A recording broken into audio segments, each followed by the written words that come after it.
Dialogando con el padre Raúl Sánchez, el Evangelio según San Mateo, capítulo 25, del verso 31 al 46. Es un evangelio poco largo que nos hace referencia a un juicio. Cuando venga el Señor Jesús con su esplendor y su gloria, ¿no? Que venga con los ángeles del cielo, pues va a venir a hacer un juicio, va a separar a las ovejas de los cabritos, las ovejas a su derecha, los cabritos a su izquierda, y va a dictar una sentencia. Al final este evangelio termina con una frase que es bastante contundente, dice así: y entonces les responderán, en verdad os digo que cuanto dejasteis de hacer con uno de estos más pequeños, también conmigo dejasteis de hacerlo. E irán estos a un castigo eterno y los justos a una vida eterna. Bueno, la pregunta es la siguiente dentro de un contexto de la falsa misericordia, porque parece ser que aquellos que promueven la falsa misericordia, pues castigo eterno no existe. Simplemente que los que hicieron daño, pues van a se difuminan, ¿no? Es un término teológico bastante irreal, es inventado, ¿no? Se difuminan. Que alguien explique qué es difuminarse teológicamente hablando. Aquí vemos un texto que es claro, pero ¿qué es lo que sucede? Que en las predicaciones que hay en las misas y en las predicaciones que hay en los retiros, se habla de la misericordia, ¿no? Se habla de lo que pasa con aquel que es misericordioso, se habla de Dios que es misericordioso, se habla de Dios que es sumamente amoroso, pero no quieren hablar del Dios justo, del Dios juez. De ese no se quiere hablar. Nuestra tarea de evangelizadora es llevar la palabra del Señor, no llevar miedo, no llevar evangelios de catástrofes, de angustias y de castigos y cosas de esas. No se trata de eso.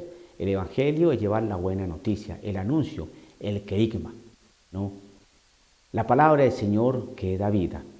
Ese amor inmenso que Dios ha tenido para con nosotros cuando nos envió a su Hijo, nuestro Señor Jesucristo, para el perdón de nuestros pecados.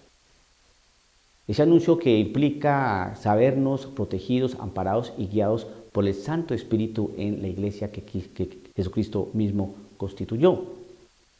Y que ese Espíritu Santo nos va llevando y conduciendo al pleno conocimiento de la verdad. ¿Cuál verdad? La verdad que mismo Jesucristo dice, ¿no? Que Él es el camino, la verdad y la vida. Y ese camino y verdad y vida se asume en la iglesia, que es columna y fundamento de la verdad. Pues bien, estamos hablando aquí de realidades de verdad. El Espíritu Santo que nos lleva al conocimiento pleno de la verdad.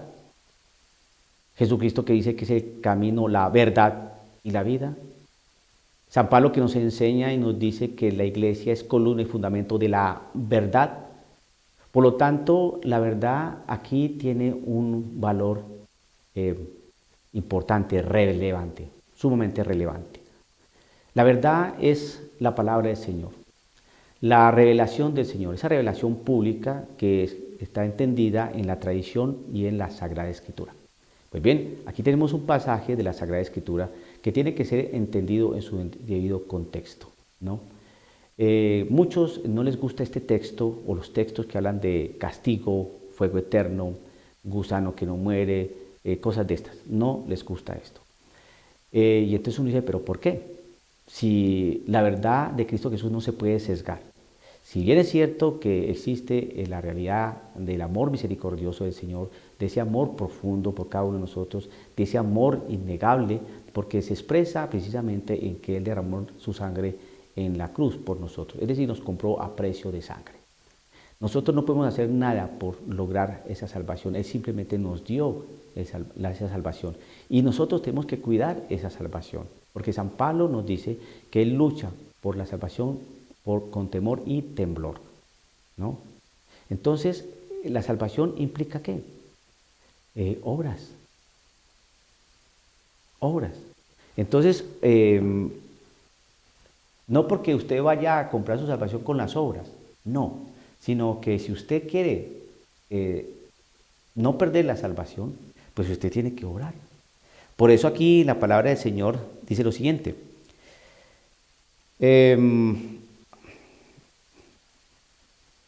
Serán congregadas delante de él todas las naciones, y él separará a los unos de los otros, como el pastor separa las ovejas de los cabritos.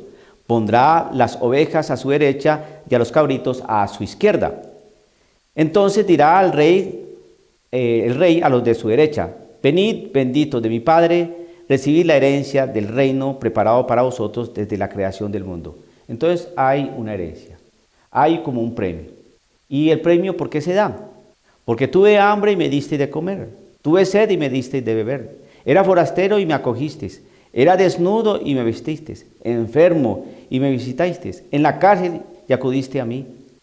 Entonces los justos le responderán: Señor, ¿cuándo te vimos hambriento y te dimos de comer, o sediento y te dimos de beber? ¿O cuándo te vimos forastero y te acogimos, o desnudo y te vestimos? ¿Cuándo te vimos enfermo o en la cárcel y acudimos a ti?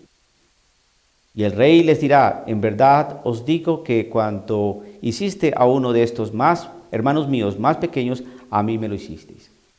Podemos ver entonces que aquí va a haber una realidad de premio, de gloria, de bendición para aquellos que fueron misericordiosos con el otro.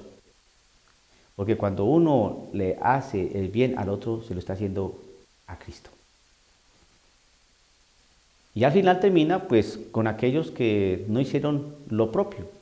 Entonces aquellos recibirán lo que hicieron el bien, recibirán la vida eterna, y los que no, la muerte eterna.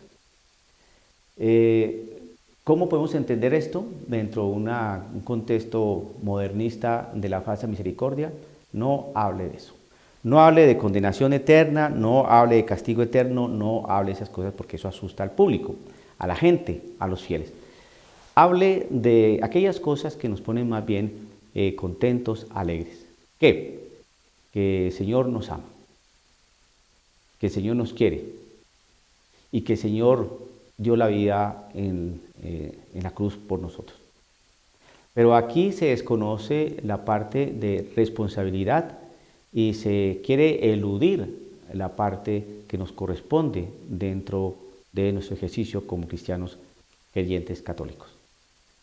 Leer este texto en una misa y explicarlo de manera real como aparece allí, pues es leerlo de un contexto netamente fundamentalista, que no es propio de la Iglesia Católica, porque la Iglesia Católica no viene aquí a condenar a nadie, porque la Iglesia Católica no viene aquí a asustar a nadie, porque prácticamente todos estamos salvados y todos vamos a ir al cielo. Entonces uno dice, si eso es así, entonces ¿para qué ponen ese texto donde dice totalmente lo contrario? Creo que usted tiene que poner más atención en lo que le dicen en las misas, porque muchos sacerdotes, no todos, desde luego, pero sí muchísimos sacerdotes no predican el texto completo. Lo amañan, lo disfrazan, lo maquillan, y vaya uno a decir algo para que digan: es que usted es fundamentalista, parece protestante. No, no.